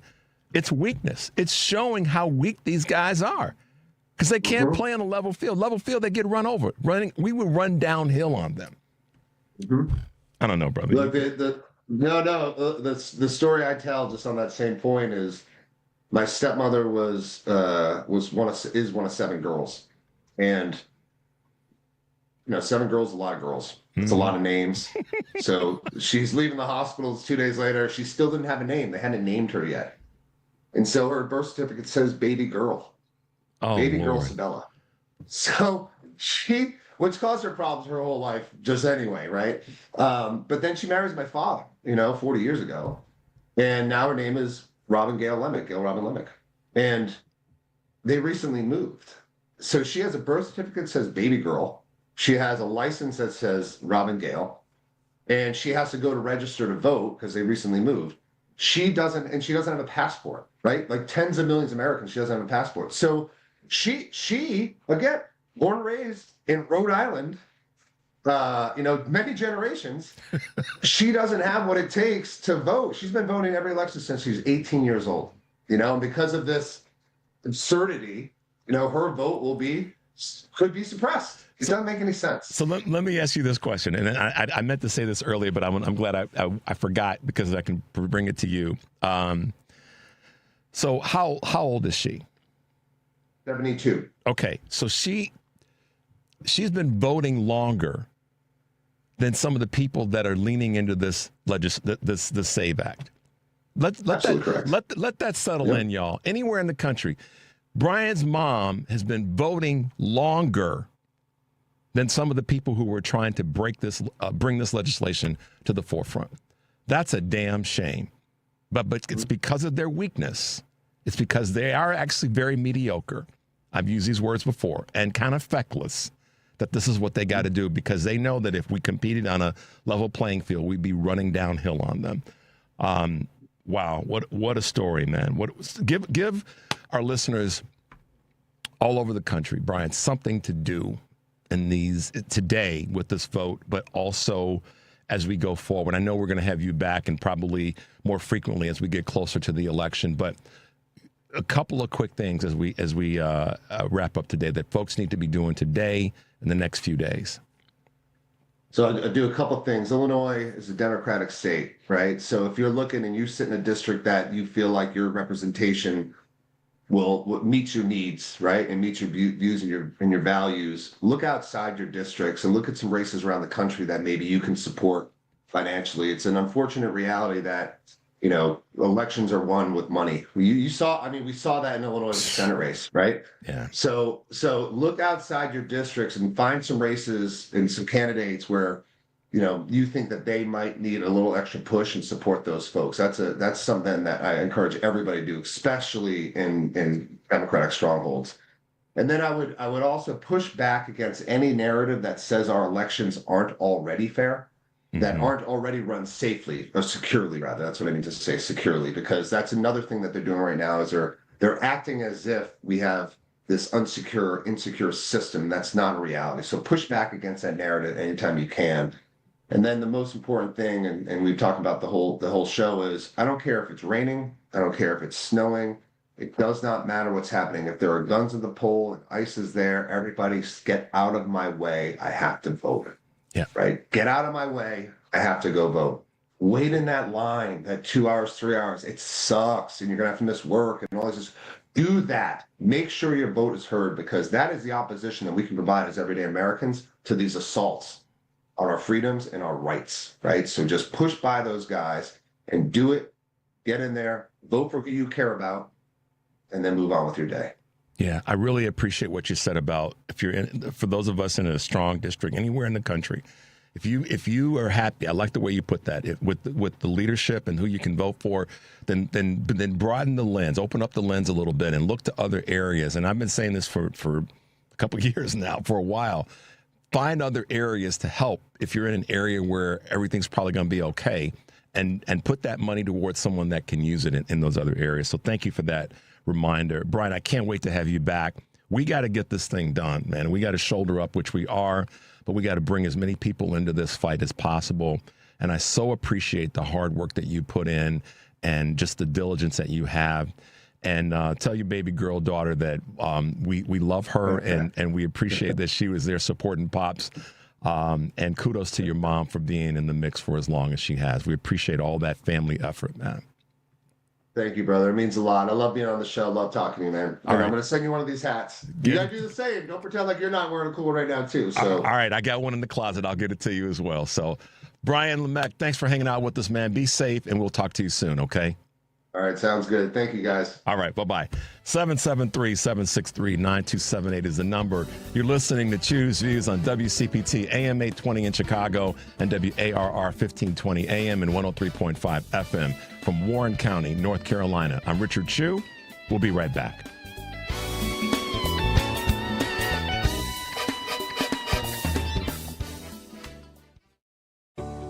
When it comes to banking, you need a bank you can trust. A bank with a rock-solid reputation and the highest integrity. A bank that gives you the attention and respect you deserve. ABOC first opened its doors in downtown Chicago in 1922, and we've made our name on deep expertise, best-in-class service, and a strong commitment to our customers. We know the Chicago business market inside and out and can help you craft the perfect banking solution, no matter what type of business you're in. And if you're looking for a banking partner for your labor union, we can bring the type of expertise that only comes from a bank that was founded by labor unions and still has union employees and shareholders to this day. Whether you need a deposit account, loan, trust services, or investment management, ABOC has you covered. Let's work together to manage your finances today while planning for a better tomorrow. ABOC, a bank built on a strong foundation. Visit aboc.com to learn more. Member FDIC. This is Tony Moret. I'm an estate planning attorney who drafts living trusts and wills for my clients. You have probably heard my ads here on WCPT for the last few years. Your fellow listeners, when we have completed their plans, say, I wish I had done this sooner. It wasn't nearly as hard as I thought it would be. We can complete your estate plan within 30 days or less. There are certainly decisions that need to be made, but my 30-plus years of experience will help guide you through this process. There may never be a perfect time to start, but whenever I'm asked when is the best time, my answer is always the same. Now is the best time, while it is on your mind. Being able to tell your family that you have an estate plan in place, that all the details have been taken care of, will be a great relief to both yourself and those you care for the most. Our initial consultation is without charge, and there is no obligation. My phone number is 847-996-0496, and my website is moretlawoffice.com, spelled M-O-R-E-E. I look forward to speaking with you. You're listening to WCPT 820. Here's the latest Chicago weather update. From the Weatherology Weather Center, I'm meteorologist Michael Caro. For today, we'll see a mixture of clouds and sunshine with high temperatures climbing to the upper 50s. Then for tonight, mostly cloudy, dropping back to a low of 42. Warming up to a high in the mid-60s on Friday, despite more in the way of cloud cover. Saturday, back to the sunshine, a high of 64, with a slight chance for rain on Sunday, highs in the mid-60s. And that's your latest Chicago weather update. Right now, it's 36. Chicago's Progressive Talk, WCPT 820, where facts matter. Welcome back to Choose Views with Richard Chew. Hey guys, welcome back to the show. Today on Live, Local, and Progressive, Doris Davenport will be in for Joan Esposito, and her guests include Jamal Cole, founder and executive director of My Block, My Hood, My City; Elise Gould, senior economist at the Economic Policy Institute; Chris Jones, editorial page editor and chief theater critic for the Chicago Tribune. Live, Local, and Progressive weekdays 2 to 5 here on WCPT AM 820 in Chicago, heartlandsignal.com, and tune in. Tonight on Driving It Home, Patty Vasquez will be joined by Reed McCullum, chair of the Democratic Party of DuPage County; Kristen Lyerly, OBGYN, political activist and content creator; Amy Johnson, Democratic nominee for Kane County Sheriff after winning Tuesday; Corbin Trent, Democratic strategist who served as AOC's communications director and is currently the publisher of America's Undoing on Substack. Driving It Home with Patty Vasquez weekdays 5 to 7 here on WCPT, Heartland Signal website, TuneIn, YouTube, and Facebook. And tomorrow is Friday, so I'll be taking your calls, most definitely. And our good friend Karen Byrne, co-host of True Blue Politics podcast, will be with us.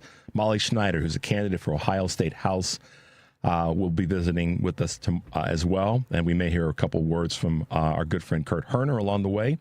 And potentially one or two congressional primary winners from Tuesday. The details are to come, but we'll keep you posted on who will be joining us tomorrow. We've been talking about voting. We had the opportunity to have Chris Matthews, one of the legendary journalists, on the show earlier. And when we talk about media, we talk about journalism, we talk about communications right now, there are some voices that are really stepping up and making it clear that what's going on online is one of the big, I guess you could say, categories that we've got to be focused on. With us this morning is the CEO and executive director of the Online News Association, Nikita Patel. Good morning, Nikita, and welcome back to Choose Views. Good morning, Richard. Thank you so much for having me back. Absolutely. I thought about this, I was like, okay, I'm just going to get it out early because we talked about it before. But you got to, I have a little bit of a favor to ask of you. It's a small one. Okay. But we know that you've got this great conference that's going to be right here in none other than the city of Chicago at the end of the month, beginning of April. And so I want to be there. So you're going to have to email me, richard@wcpt820.com, because I want to be there and certainly meet you and your team. But I want to be there to learn some things. I want to hear some of the sessions. So send me whatever I have to have so that I can register or do what I've got to do to be able to poke my head in a few of the rooms. Sound okay to you? Absolutely, yes. So you may or may not have a little surprise in your inbox. So whenever you have a moment to check your email, you will see, I'll just spoil the surprise, you'll see an invitation to ONA 26 because I would absolutely love to have you as a guest at the conference and for you to be able to not only experience what other members of, the Online News Association's community experiences with us, but also, as you said, right, to learn, to network, to be inspired. I think right now the entire journalism industry needs to be in community, given everything that we're going through, right? And to be inspired and to learn new tactics and strategies really, really helps our community in order to move things forward. So I cannot wait to actually meet you in person soon. that I'm looking forward to it. That's going to be a great opportunity, and I'm a sponge for information and just stuff. And sometimes it doesn't go. It doesn't. I don't, like all of us, don't know when it's going to be applicable, but I know it's stored somewhere in the brain. So I'm looking forward to attending and meeting you and your team. So. Wonderful. Nikita, there's a ton of things I want to ask you this morning, but we'll try to keep it as focused as we can. Mm-hmm. Right now, media in general is, in my opinion, and I kind of asked Chris Matthews this earlier, is under attack, and it's under attack in some crazy ways. But what do you see right now from media in general, and what's driving some of the conversations that are taking place when there are interviews being done by some of the corporate media outlets and certainly the cable? When you sit back and look at it, what's your impression, and what do you think that we've got to do to affect the conversations in a better way? Yeah. When I think about President Trump's second term, like more holistically, and then where we're at today, I am very proud of the resilience that I see from a lot of news organizations in terms of their coverage, decisions that specific executives are making, and then from journalists who are on the front lines, quite frankly, whether that is, overseas in the Middle East to the streets of your very own Chicago to Minnesota and more. We're seeing journalists, Georgia Fort, Don Lemon, for example, right, being arrested and detained and having to go to court. We're seeing, we're seeing journalists being attacked, right, being gassed and being harassed and things like that. And then with the Trump administration's dislike of coverage, we're seeing attacks, as you mentioned, right? Whether it's posts on Truth Social, whether it's interviews on Fox News, the administration's analysis of coverage, in my opinion, is unacceptable. And, we just keep moving further and further into an authoritarian state. And so, the administration should know and realize the Constitution and the First Amendment demands a free and a fair press. And I think, the more that as an industry we can remind the administration of these laws of the land,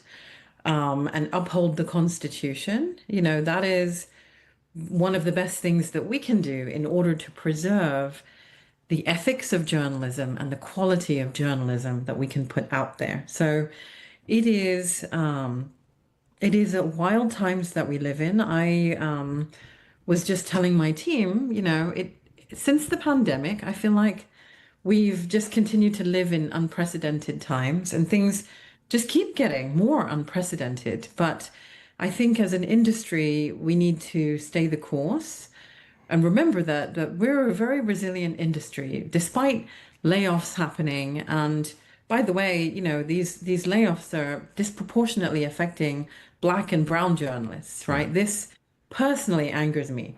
But I do understand the economics of the business side of things also, right? But I think, again, we all should remember our mission. That's why we do what we do. And speaking truth to power is one of the most powerful things we can do with our industry and journalism being weaponized like it is today. Yeah, it definitely has been. It's been good to see a number of journalists who have stood up and have had that resilience that we would want to see coming from them, because they have been under attack. And sometimes I sit back and I get frustrated. I yell at the screen, whether it be the computer screen or the television screen, when I don't see some kind of pushing back in the moment. And I know a lot of times they may get caught off guard with the timing of certain things, but it's also good to see the people who are in this business recognizing that they have a responsibility. How they're being able to execute on that responsibility is a different conversation. But I think that they recognize where they are.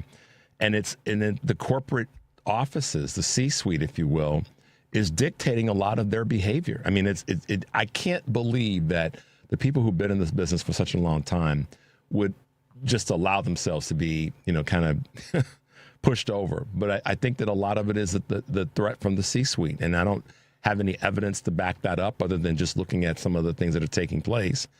But what are your observations there? Do you think that the C-suite is dictating a lot of what we're seeing in the day-to-day coverage that we're watching on any of the news outlets, cable outlets, and all the rest? Yes and no. Okay. Yeah. When you say C-suite, you mean C-suite of media organizations. Correct? Yes. Yeah. I hope and I like to think that executives are really, really encouraging their teams to remember their mission and to, really focus on the quality of journalism. In this world of AI slop, we have to pay extra attention to the ways in which fact and fiction are, double and triple checked and separated, right? Like that is the role that these larger institutions play. And so to my knowledge, there's a tap dance happening because it's also so hard to keep up with this administration. Every day there's distraction tactics and, suddenly policies being spin up and executive orders, and it's dizzying, quite frankly, right? So I don't envy the position of executives trying to run organizations as well as then reporters and editors and folks in every kind of function, because that is exactly the environment that this administration is creating. They want to put out chaos, right? So then it does become difficult to make strategic decisions, and then everyday decisions about editorial coverage, becomes very difficult, very challenging. And so I do hope and I believe that executives are doing the best they can in this moment. Again, given that things are very, very unprecedented. And then one other thing I want to touch on really quickly is also the fact that, with this sort of rise of creator journalists, you've got your sort of core traditional journalists who are part of larger institutions, let's say at the New York Times or CNN, for example. These organizations, I used to work with their security teams when I was head of US news partnerships at Twitter. My job was to help protect journalists on that platform, right? And so I worked very closely with their security teams on the ways in which they could escalate things to me and we could triage things to try to ensure that journalists felt a bit safer on that platform. And so, as you can imagine now, these security teams must be going through hell in terms of protecting their journalists, right? On many platforms in real life. And I worry about these creator journalists, like Georgia Fort, and let's say Nick Valencia even is another example of an incredible journalist who was at CNN for a long, long time and now is independent. And they don't necessarily have the same security protocols and things like that, right? That these institutional journalists have. And so this is what keeps me up at night. And I'm thinking of ways in which, how can ONA help, right? In addition to the Online News Association, of course, we work very closely with our partners at the International Women's Media Forum, with the Committee to Protect Journalists. And so making sure that journalists know that between our organizations, there are resources and that we deeply care about the welfare and safety of these journalists so that they can keep doing their job. That is the main thing. Ensuring that journalists can still, report the news safely is of utmost importance right now. Without a doubt. You're listening to Choose Views on WCPT AM 820 in Chicago and WARR 1520 AM and 103.5 FM from Warren County, North Carolina. We're talking with CEO of and Executive Director of the Online News Association, Nikita Patel. Nikita, let me come back to something you were saying about security. I don't think that Georgia Fort and or Don Lemon would have been grabbed if they were not independent, because obviously the things that you just talked about in terms of security protocols and just that awareness, they don't have that, and they've got to spend their own money to have that in a way that, I don't see any law enforcement agency deciding to walk into the studios of a particular news organization and grab a journalist because he or she covered a story in a certain way. But that's where we are. So how are you, as part of your plan and your new strategic plan, being able to foster that in ways that journalists feel that there's some protection for them?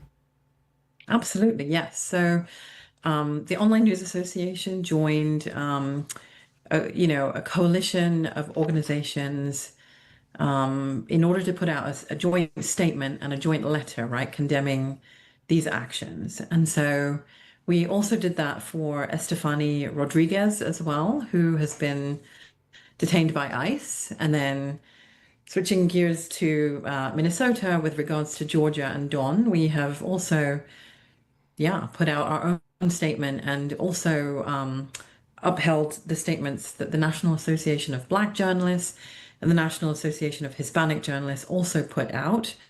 And we have many, many training programs.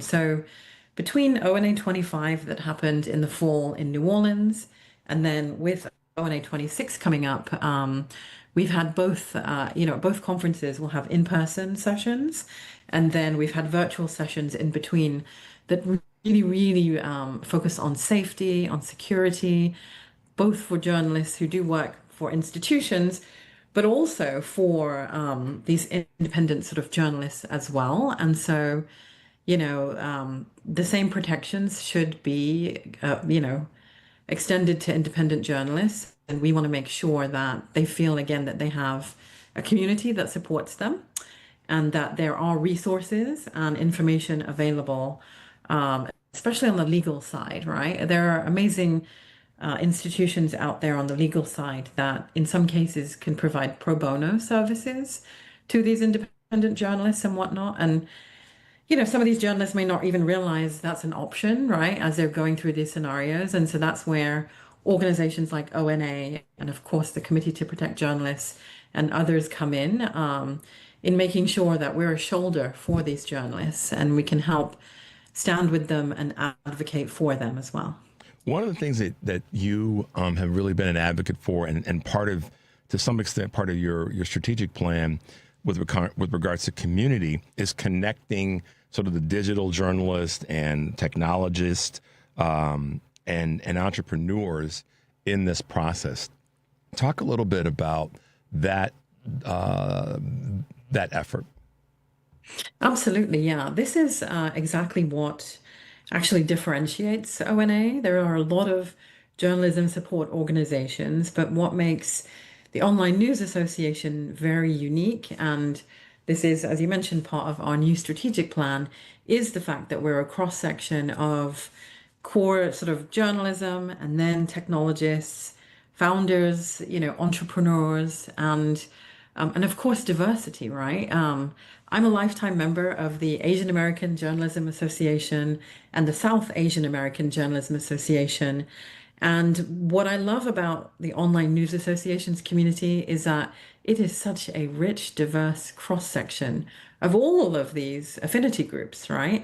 And so for us to be able to serve everybody at large while convening journalists and technologists, especially now in the age of AI, that really is the definition of meeting our mission. And we do that through a number of different ways, right? In addition to our annual conference, we host the Online Journalism Awards. We host the Women's Leadership Accelerator. And this year, we're going to be launching some new exciting initiatives after ONA 26 that really speak to that cross-section of journalism and technology as we think about the future of media as well.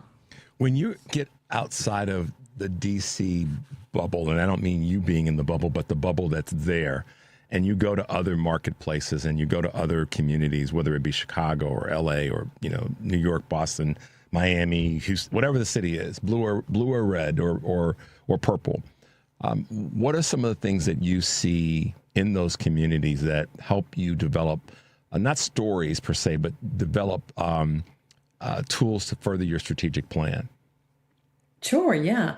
So for me, when I travel around, as you might imagine, I go to many other conferences and events, and sort of being the face of ONA, I really enjoy convening people also. So, I do go to visit local newsrooms and that sort of thing. I also try to meet with local officials and things. And so, we've kind of informally done this where ONA tries to bring together local news leaders, journalists, and civic leaders. And so we want to do more of that and fill a role where we can help bring folks with different perspectives together as we think about not only the future of news, but the future of democracy, right? Since it's also interconnected. And so that's what excites me. I think if ONA can play the role of hosting listening sessions and bringing folks together and establishing a stronger sense of community, recognizing that we're humans at the end of the day, and we all need factual, authentic storytelling in order to remind ourselves that we need to cherish the communities we have, right? And work together in some ways, as opposed to being opposed to many things, then we can actually accomplish certain things, right, in this country. So I'd like to think that ONA's role can grow in this space in the future.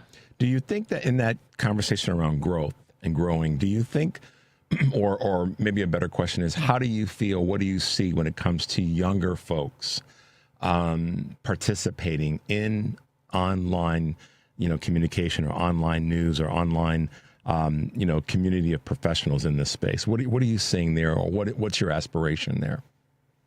Yeah, I'll be really frank. I know that a lot of young student journalists and early career journalists are taking a long, hard look at the industry because of the fact that the industry is going through a lot of transition, right? Not only from a technology standpoint, of course, attacks on press freedom, and then with layoffs and things like that, right? I would, again, encourage some of these folks to be resilient, right? And, I've been in journalism for 23 years. I've had many, many roles. I hope that there are a number of us I shouldn't say veterans, but like, some of us like senior folks in the industry that can be shining examples for them, right? I wanted to be a TV anchor back in the day, and I realized straight out of college that it was going to be a tough journey, and that's when I got into digital journalism. And I've managed to, I call them career pivots. I've had so many career pivots, all in service of journalism. And when I share my story in detail, it takes a while to do that. So I won't bore you with that today. But young journalists find that so inspiring that they can have a very long, fruitful career in the industry, right? And you don't have to necessarily be a reporter and editor these days. You could work in audience, you could work in product, Like, I love that the industry, digital journalism, has evolved so much that you can still have an impact even if you don't have a byline. And that gives me hope. And that's what when I talk to journalists, early career and student journalists, that's what I like to share is be open, be curious, be hungry to learn technology. Like, you don't know how to learn, you don't know how to edit video, learn. Why not? Like, play with Claude, play with some of these AI tools. Like, be hungry, be curious, because I've seen some of the journalists I've worked with 10, 15 years ago. They did not want to touch social media. They did not care to evolve and grow, but they realized in time they had to. Mm-hmm. And they were inspired by my journey of being an innovator, right? And being very open and being very nimble. And so despite how difficult things are in the industry in general, I think it's an exciting time if you are a very open, curious person and you still want to make a difference in the industry and in the world. Nikita Patel, who is the CEO and Executive Director of the Online News Association. I have to tell you this. I'm honored and humbled to be your guest at the conference, and I'm so looking forward to being there and learning and being a part of it. So I'm humbled that you've invited me, and I'm looking forward to finding out what my little secret surprise is. I kind of know now, but looking forward to actually seeing it. Nikita, thank you again for being with us, and we really appreciate the hard work that you do and things that you put in and your commitment to making sure that we're getting it right and that we are keeping our community strong. Amazing. Thank you so much for having me again. This has been a delight, and I'm excited to meet you in person and also welcome your listeners to join us. So ONA 26 is at the Hilton Chicago from March 30th to April 1st. If you go to journalist.org, just click on ONA 26 and you'll see all the information to register. And so folks can buy a pass for the entire conference or even a day pass if you can't come the entire time. And so we want to see Chicago represent, and we're very, very excited for this conference. So are we. So thank you again, Nikita, for being with us. Stay safe. Look forward to seeing you in a couple of weeks. And we'll have some good times, and we'll have some good things to talk about. Keep up the great work. We'll talk with you soon, okay? Sounds good. Thank you. Bye-bye. Bye-bye. Well, there you go, guys. Another Henry and Mike and Richard show. Thanks for being with us today. Thanks to Nikita. Thanks to Chris Matthews. Thanks to Brian Lemek for helping us stay inspired about where we got to be when it comes to voting. Stay tuned for the Stephanie Miller Show. Take a deep breath and make your life count. We will see you tomorrow.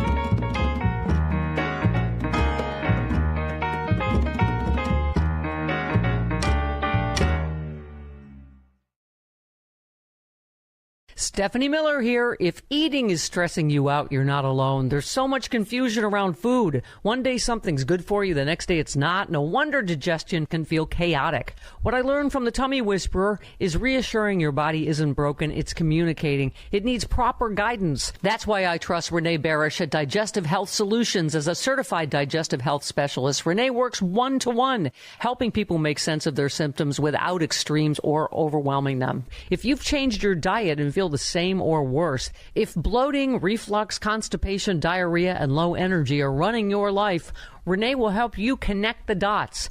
Digestion will calm down, food can feel easy again, and you don't have to figure it all out alone. You've got the Tummy Whisperer. Learn more at thetummywhisperer.com or call Renee at 847-207-2034. One more time, that's 847-207-2034. Let's get you feeling better. This is WCPT telling you how you can shop blue. As the Donald Trump administration forces ICE to go out grabbing innocent civilians off the streets, it's just kind of ironic how MAGA and even ICE themselves enjoy eating in Mexican restaurants. So let's look at some of the biggest Mexican restaurant chains that support the Democrat Party. Del Taco and Taco Cabana. Now, Del Taco and Taco Cabana are both owned by Yadav Enterprises. The company itself does not donate to politics. However, their founder and CEO, Anil Yadav, only donates to Democrats. Taco Bueno. Taco Bueno is owned by Sun Holdings. Sun Holdings as a company does not give to politics, but their CEO does, and he's kind of varies. He's donated to Hillary Clinton, and he's also donated to Marco Rubio. However, he has never donated a single cent to Donald Trump. So MAGA, since you have a problem with undocumented immigrants but love eating their food, I have a solution. How about you go order a taco salad from Trump Tower? Don't worry, it's as authentic as your president's tan. This has been WCPT telling you how you can shop blue. Amazon Business empowers leaders with smart business buying tools, leaving time to focus on strategy and growth. Free up your teams and focus on your future at AmazonBusiness.com. AP News, I'm Mike Hempton. Iran has intensified its attacks on oil and gas facilities around the Gulf, dramatically raising the stakes in a war that is sending shockwaves throughout the global economy. The recent strikes came in retaliation for an Israeli attack on a key Iranian oil field.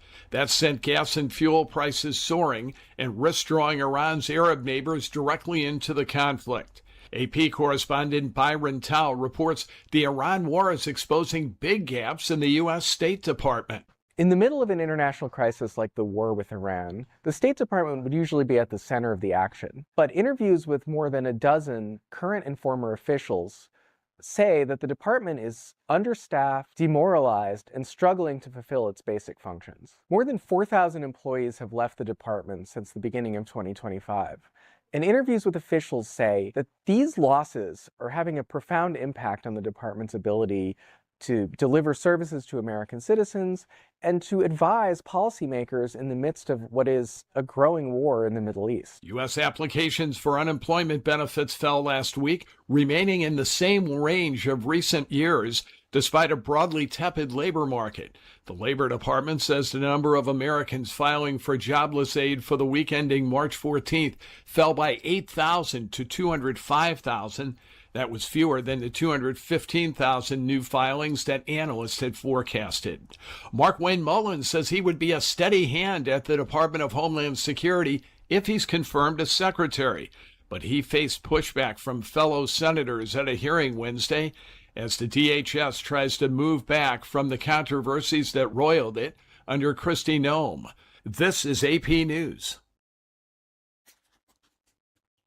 The AP's Lisa Dwyer reports on a therapist strike over AI fears. About 2,400 Kaiser Permanente mental health workers went on strike in Northern California over fears the company will replace therapists with artificial intelligence. The National Union of Healthcare Workers was joined in its one-day strike Wednesday by 23,000 Kaiser nurses. Oakland-based Kaiser says the AI claim is false and that AI will not replace human assessments. Workers say Kaiser does not currently use AI for therapy, but fear the technology will become good enough to make it an attractive option. Kaiser says it has hired more mental health staff and sees AI as a way to support patient care.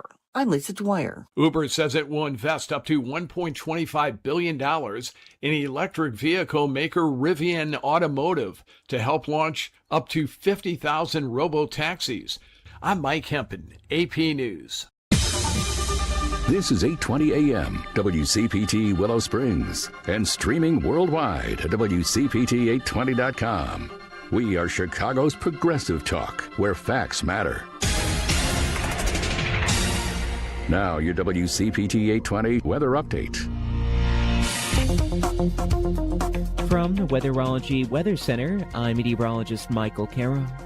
For today, we'll see a mixture of clouds and sunshine with high temperatures climbing to the upper 50s. Then for tonight, mostly cloudy, dropping back to a low of 42. Warming up to a high in the mid-60s on Friday, despite more in the way of cloud cover. Saturday, back to the sunshine, a high of 64, with a slight chance for rain on Sunday, highs in the mid-60s. And that's your latest Chicago weather update. Currently 37. This is Chicago's Progressive Talk, 820 AM, WCPT Willow Springs, and online at WCPT820.com, where facts matter. If you're purchasing a new home or refinancing your existing home, you need to call Team Hochberg, your trusted local lender. Corey called to consolidate his debt and was so happy with my advice, he left me this 5-star Google review. Quote, I was looking to pay off debt, so I reached out to David after listening to his radio show. David called me personally and walked me through my options. He shot it straight. There was no beating around the bush or pushing me to sign anything. If any of my family or friends need anything related to a mortgage, I'll give them David's number because you can't get better or more honest service. Thanks, Corey. I strongly encourage everyone to check out our close to 600 5-star Google reviews from listeners like Corey.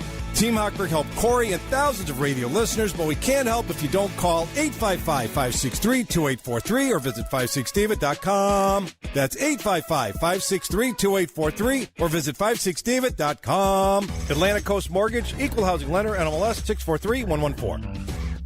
When your car is making a strange noise, no matter what it is, you can't just pretend it's not happening. That's an interesting sound. It's like your mental health. If you're struggling and feeling overwhelmed, it's important to do something about it. It can be as simple as talking to someone in your community, or just taking a deep, calming breath when you need it. Nice. For mental health resources, check out loveyourmindtoday.org. At loveyourmindtoday.org, you'll find information that may help you get through a tough time. Things like tips for dealing with stress, how to navigate difficulties like financial worries, anger, substance use, and more. You can also find real stories of how people navigated their own mental health challenges. Because once you start to address the problem, you can go so much further. Visit loveyourmindtoday.org. That's loveyourmindtoday.org. Brought to you by the Huntsman Mental Health Institute and the Ad Council. Because facts